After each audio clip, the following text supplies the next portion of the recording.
అలా చెప్పండి. నిన్న జగన్మోహన్ రెడ్డి గారు మళ్ళీ నేను పాదయాత్ర చేస్తాను సంవత్సరాల తర్వాత అని చెప్పి ముందే అనౌన్స్ చేస్తున్నాడు. దానివల్ల ఎవరికి ఉపయోగం అంటారు? అసలు ఆ పాదయాత్ర దేనికోసం చేస్తాడంటారు?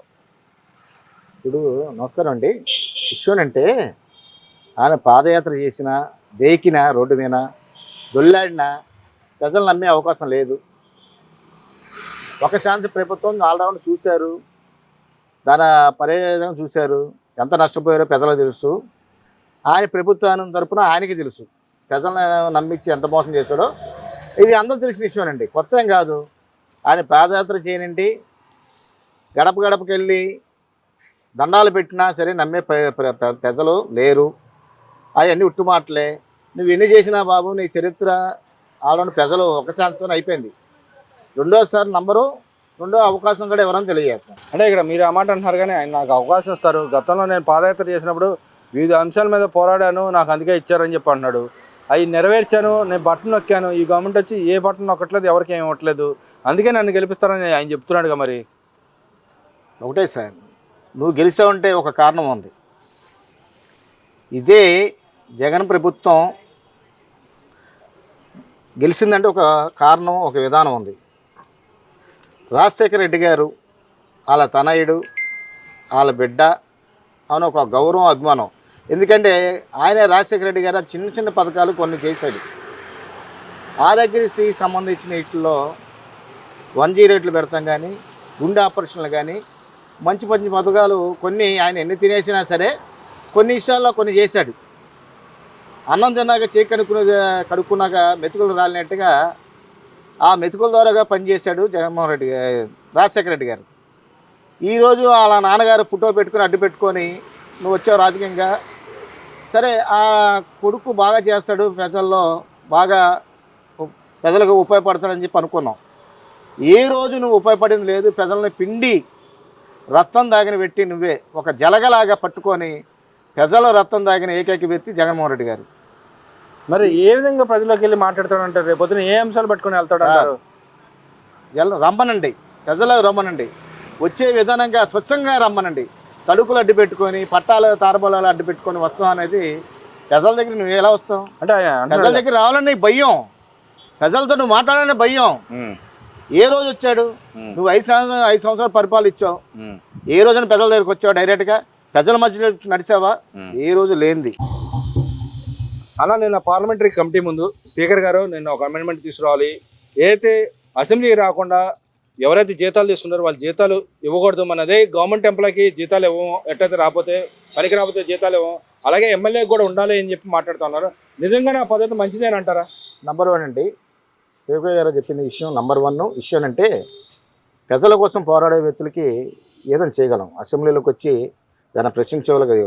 వీళ్ళు ఇంట్లో కుటుంబ సభ్యుల దగ్గర వాళ్ళు పిక్నిక్లు అది చేసుకుంటా, నువ్వు ఏ పార్టీకి సంబంధించింది కాకుండా పని పార్టీ లేకుండా మీకు ఎలా ఇస్తారు? ఎలా చేస్తే ఇవ్వాలని మీరు కోరుకున్నారు?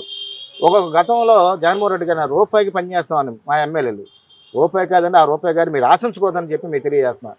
ప్రజలు చేసిన మోసాలు చాలు. ఏ రోజు అసెంబ్లీలకు వచ్చారని మీకు జీతాలు ఇవ్వమంటారండి? ఏ రోజున వచ్చారా? ప్రజల సపోర్ట్గా ప్రజలకి అనుకూలంగా మీరు ఏదైనా సమస్య మాట్లాడారా? మీకు ఎలా ఇస్తారు జీతాలు? ఆ పద్ధతి మంచిది అన్నట్టు తీసుకురావడం నంబర్ 1 సార్, మంచిది. ఇలాంటి వ్యక్తులకి బుద్ధి రావాలంటే ఎక్కడో ఉండి పని పాటు చేయకుండా మా జీతాలు కావాలని ఎలా ఇస్తారని చెప్పండి సార్. ఇది కరెక్ట్ అంటారా? మీరు మీడియా మిత్రులు మీరు చెప్పాలి, ఇది కరెక్ట్ అంటారా? మీరు చాలా తప్పు ఇది. నువ్వు ఎక్కడో నీ గెస్ట్ హౌస్లో అక్కడ పురుకొని ఉండి దొంగ సొంతకాలు పెట్టి ఈరోజు మాకు కావాలంటే ఏ లెక్కిస్తారు నీ జీతాలు? నువ్వు రా, నీ మీడియా మిత్రులు నువ్వు రా, నేను పలానా రోజు పలానా ప్రజల గురించి పోరాడాను, పలానా సమస్యలు మాట్లాడాను. ఏ రోజు వచ్చారు మీరు అసెంబ్లీకి? మరి జగన్మోహన్ రెడ్డి రావట్లేదు, మీరు రారు. రేపొద్దు మరి పాదయాత్ర చేయబోతున్నాడు కదా, మరి ఆ టైంలో కూడా మరి ఆయన జీతం తీసుకుంటారా తీసుకోవద్దు అంటారా? పాదయాత్ర కాదండి, ప్రజల గురించి రమ్మని. ప్రజల మధ్యలోకి వచ్చినాక జీతం తీసుకోవాలేదు ప్రజలే తెలియజేస్తారు. ఈ జగన్మోహన్ రెడ్డి ఫస్ట్ స్టార్టింగ్ లోనే వాళ్ళు డప్పులు కొట్టేవాళ్ళు, ఆయన భజన కొట్టేవాళ్ళు తప్పించి కార్యకర్తల దగ్గరికి వాళ్ళ దగ్గర కాకుండా స్వచ్ఛంగా ప్రజల మధ్యలో రమ్మనండి, ప్రజల మధ్యలో తిరగమనండి. ప్రజలు నిర్ణయిస్తారు జీతం ఇవ్వాలా వద్దనేది. ఏ రోజు నువ్వు సమస్యలు తీర్చావు ప్రజల సమస్య? నీకు జీతం ఇవ్వలేదో ప్రజలే నీకు నిర్ణయిస్తారని చెప్పి తెలియజేస్తాను. అంటే నేను బటన్ నొక్కా కాబట్టి నన్ను గెలిపించారు, నేను వచ్చాను చేశాను. ఈ గవర్నమెంట్ అసలు ప్రజల్లో కూడా లేదు, నేనే ఉన్నానని చెప్తున్నాడు ఆయన. అసలు ఈ గవర్నమెంట్ గురించి మాట్లాడే అధికారం ఆయనకు లేదండి. వీళ్ళు బటన్ నొక్కరు, చెప్పరు, ప్రజల మధ్యలో వచ్చి ప్రజల సమస్య తీరుస్తున్నారు. ఈరోజు లోకేష్ బాబు గారు ఏకైక వ్యక్తి, ఒక్క మొగోడు సినిమా టైపులో ఏకైక వ్యక్తి లోకేష్ బాబు గారు. ప్రతి శుక్రవారం ప్రజావేదిక పెట్టి ప్రజల సమస్య తీర్చిన వ్యక్తి ఏకైక వ్యక్తి లోకేష్ బాబు గారు. గుండెలు ధైర్యంగా చెప్తున్నాం, ఎందుకంటే ఈరోజు ప్రజలకు న్యాయం జరుగుతుందంటే ఒక లోకేష్ బాబు గారు ఆ పిలిపించిన వలన ప్రతి ఎమ్మెల్యేల మినిస్టర్లు శుక్రవారం రోజు ప్రజావేదిక పెడుతున్నారు. ఆ ప్రజావేదికలో ప్రజల సమస్య తీరుతున్నాయి. నువ్వు తార్బాలాలు కట్టుకొని మాట్లాడితే గన్మెన్స్ పెట్టుకొని నువ్వు వెళ్తాను తప్పించి ఏ రోజైనా సరే మరి ప్రజల మధ్యలోకి వచ్చారా? మరి ఆయన కాన్స్టిట్యూన్సీ కూడా ఆయన కూడా ప్రజా దర్బార్ నిర్వహించాడు కదా. ఎక్కడ నిర్వహించారండి? ఆయన వాళ్ళ కార్యకర్తలు వాళ్ళ బ్యాచ్ తప్ప, వాళ్ళు డబ్బు కొట్టే బ్యాచ్ తప్ప స్వచ్ఛమైన ప్రజలు ఏ రోజున వచ్చారా రోడ్డు మీద అని చెప్పాలని నేను కోరుతున్నాను. మరి ఇప్పుడు ఇంకో మాట కూడా మాట్లాడుతుండే, వీళ్ళు ఎక్కడికి వెళ్ళినా నా యొక్క క్రెడిట్ చోరీ పాల్పడుతున్నాడు చంద్రబాబు నాయుడు. 80 ఏళ్ళు వచ్చినాయి కానీ ఆయన నేనేదో చేసిన అభివృద్ధి సంక్షేమ పథకాలు ఏ ఆయన పేరు మీద చెప్పుకొని తిరుగుతా ఉన్నాడు. అవునండి సార్, మీరు అన్నది వాస్తవమే.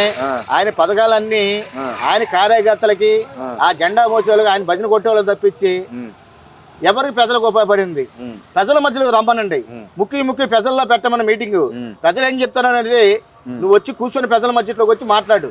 నువ్వేదో ఇష్టపరంగా నేను చేస్తాను, నువ్వు చెందానంటే ఎలా కుదురుతుంది? జగన్మోహన్ రెడ్డి గారు ప్రజలకి న్యాయం చేసావంటే నీకు అన్ని ఇప్పుడు నీ ద్వారాగా లబ్ధి పొందారంటే ప్రజలు అలా చెప్తారు మా దేవుడు జగన్మోహన్ రెడ్డి అని. ఈ రోజు నువ్వు దెయ్యం రాక్షసం ఎందుకంటున్నారు? ప్రజలకు నువ్వు వదిలిచ్చింది ఏం లేదు, నువ్వు చేసింది ఏం లేదు కాబట్టి ఈ రోజు ప్రజలు నిన్ను దూషిస్తున్నారు. ఈ రోజు నిన్ను నీ పేరు చెప్తేనే ఆయన పేరు వద్దని తెలియజేస్తాను మీకు. అంటే ఇక్కడ మరి ఆయన పదే చెబుతా ఉన్నాడు, నా 80 ఏళ్ళు వచ్చినాయి కానీ నేను 4 సార్లు సీఎంగా ఉన్నా కూడా చేయలేని పని నేను చేశాను. భూ సర్వేలు పక్కగా జరిగినాయి. నేను అయితే నా బొమ్మ వేసుకొని ఇచ్చాను, అది పక్కా గవర్నమెంట్ అష్యూరెన్స్ ఇచ్చినట్టుగా ఇచ్చానని చెప్పి మాట్లాడుతున్నాడు. QR కోడ్ పెట్టాను, నేను నిజాయితీగా చేశానని చెప్పి మాట్లాడుతున్నాడు. ఈ గవర్నమెంట్ వచ్చినది అదేం చేయట్లేదు, నేను వస్తే మళ్ళీ రీసర్వే చేస్తానని చెప్పి మళ్ళీ మాట్లాడుతున్నాడు. దాని గురించి ఏం చెప్తాను బాబు? ఈయన సర్వేలన్నీ ఎలా ఉంటాయంటే పాస్పోర్టో మీద ఆయన ఫోటోలు, పట్టా ఎవడో తల్లిదండ్రుల ఆస్తి మీద పట్టాల మీద ఆయన ఫోటోలు. ఈయన సర్వే అదేనండి. ఆ భూమి మీద ఈయన విగ్రహాలు పెట్టుకుంటాం, ఆయన పేర్లు ఆయన ఫోటోలు వేయించుకుంటాం తప్పించి ఈయన చేసిన సర్వే నంబర్ 1 సర్వే అండి. ప్రజలు ఈరోజు కొడతాం కారణం ఏంటంటే ఎవడ ఆస్తుల మీద ఎవడో ఫోటోలు వేసుకుంటారు, బ్యానర్లు వేసుకుంటారు, మీరు ఫోటోలు వేసుకుంటారండి, సినిమా పేరు పెడతారు. ఇప్పుడు నా ఆస్తి మా తాత ముత్తాతలు ఇచ్చిన ఆస్తి, మీరెవరు? నా ఆస్తి మీద, నా పాస్బుక్ మీద, నా పట్టాట్ల మీద మీ ఫోటోలు ఏంటి?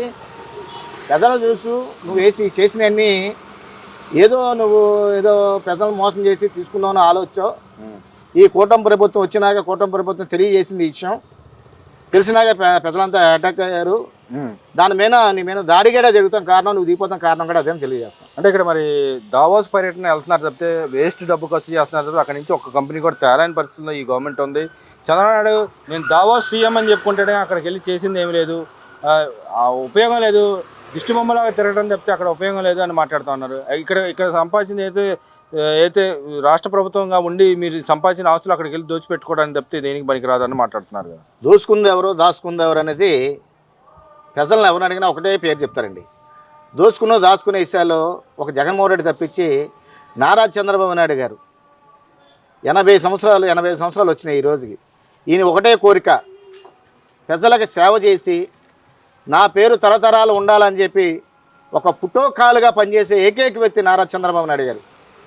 ఆయన ఎక్కడ చూసినా ఆయన విగ్రహాలు ఉండాలని కోరుకునే వ్యక్తే తప్ప ప్రజలకు అన్యాయం చేసి మోసం చేయాలని ఈరోజు ఆలోచనలో రాలేదు. ఈరోజు మళ్ళీ రాష్ట్రం నీ 5 సంవత్సరాల ప్రభుత్వంలో 20 సంవత్సరాలు వెనక్కబడిపోయిన రాష్ట్రాన్ని ఈరోజు ముందు నడుపుతాడంటే అనుభవం ఉన్న వ్యక్తి నారా చంద్రబాబు నాయుడు గారు. అలాగే కూటమి ప్రభుత్వం గారు మన చంద్రబాబు నాయుడు గారి తరఫున పవన్ కళ్యాణ్ గారే కానీ నరేంద్ర మోడీ గారు ఆధ్వర్యంలో కూటమి ప్రభుత్వం వెనకబడిపోయింది. ఈరోజు ఈ రాష్ట్రం మన ఏపీ రాష్ట్రం, దాన్ని డెవలప్మెంట్ చేసుకొని ఎలా చేయాలనేది తీసుకుని వెళ్తున్నారు. రాష్ట్రం ఈరోజు బాగుందంటే వాళ్ళ పుణ్యమని తెలియజేస్తున్నాను.